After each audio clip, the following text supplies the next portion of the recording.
Assalamualaikum warahmatullahi wabarakatuh. Salam sejahtera untuk kita semua bosku. Salam NKRI, salam merah putih. Ya, tampaknya Ibu Irma Caniago tak ingin atau tak tega atau tak rela ketika majikannya kalah dengan Pak Prabowo.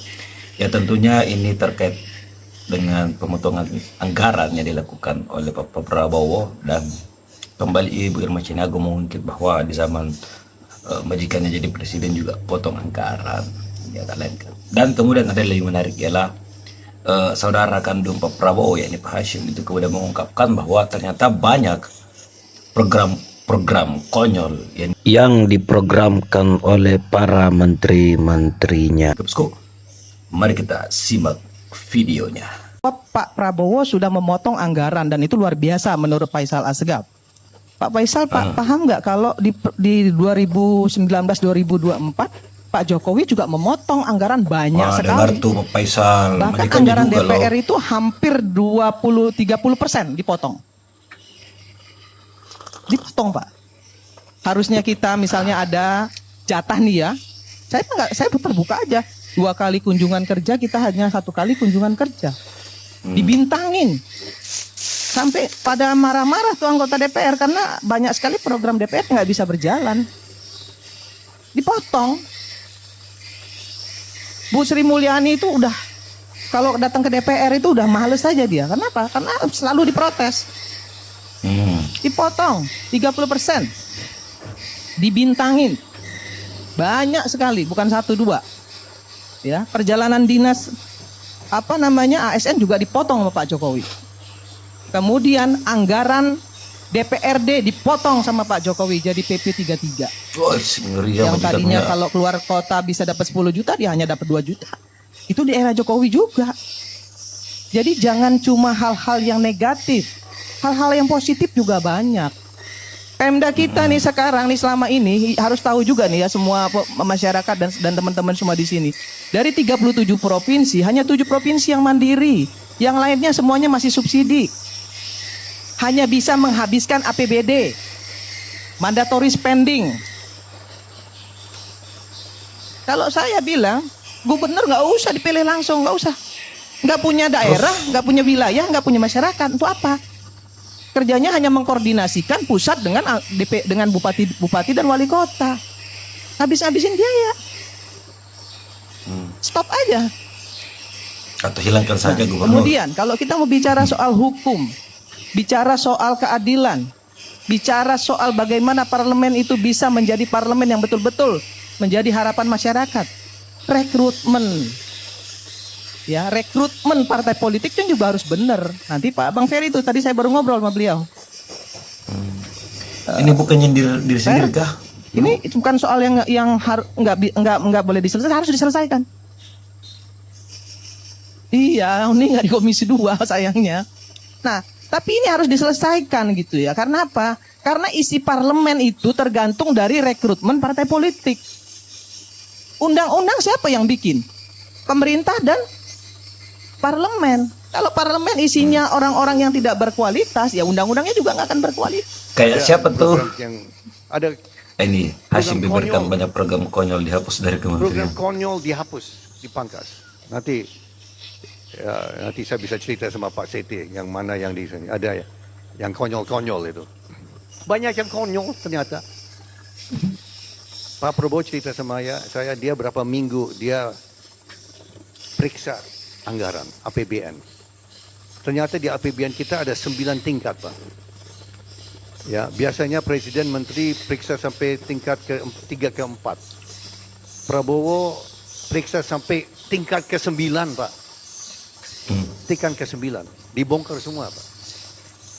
Nah, dari itu 306 triliun, 100 triliun itu dari yang untuk makanan gratis itu dari 300. Kita terhipnotis. Saya adalah salah satu orang yang terhipnotis oleh Jokowi dari gorong-gorongnya yang ternyata garong. Luar biasa memang seorang Jokowi ini gitu ya.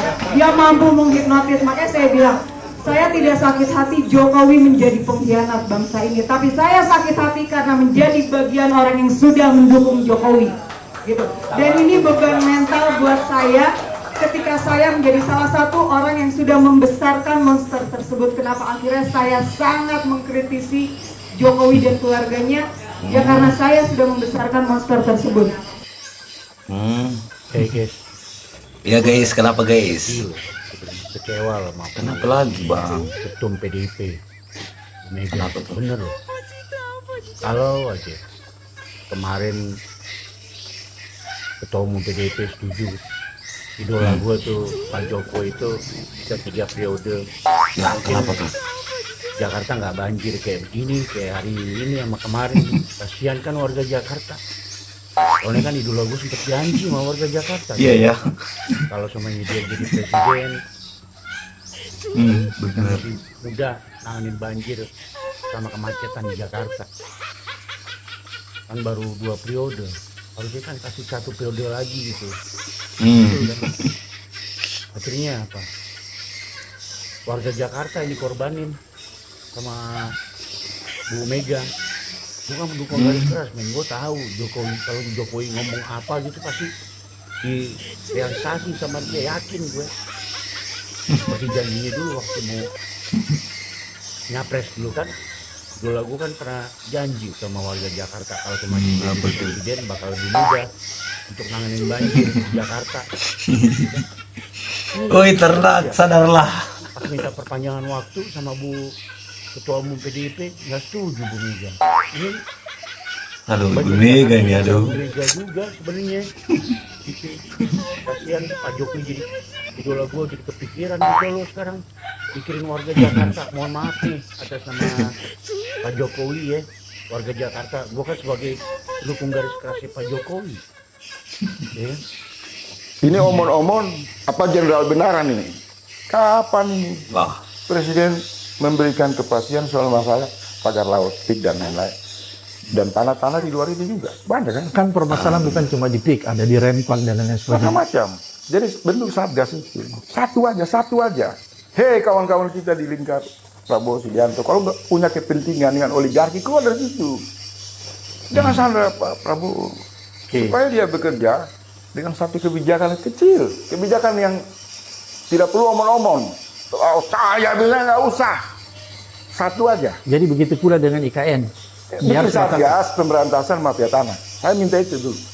Kalau Pak Prabowo tidak melakukan itu, dia ngomong apapun saya anggap sama dengan Jokowi. Ini omong-omong aja. Iya. Nggak penting. Oh manuver sana, manuver sini, gimmick ini, nggak penting. Dia harus keluar sifat jenderalnya. Sifat ketua umum partai yang independen. Kan suaranya besar. Rakyat lebih besar suaranya, jadi Pak Prabowo. Karena rakyat menyerahkan nasib keamanan mereka kepada saudara-saudara. oh TNI dan Polri. Rakyat menyerahkan perlindungan terhadap diri mereka, Sindiran ini sindiran. terhadap masa depan mereka, dan masa depan seluruh bangsa di atas pundak saudara-saudara. Pangkat yang diberikan kepada saudara-saudara artinya rakyat mengerti bahwa pada saatnya bila diperlukan, saudara-saudara harus rela menyerahkan jiwa dan raga saudara tanpa ragu-ragu. Kalau saudara berani memakai pangkat jenderal, artinya saudara harus yang pertama berani memberi nyawa saudara. Ya tentunya kita semua berharap agar Pak Prabowo itu kemudian bisa memberantas siapa saja tuh yang pendukung-pendukung atau senantiasa membela para oligarki di negeri ini. Ya itulah ia mempermainkan aturan-aturannya, kalau saya anggap begitu ya.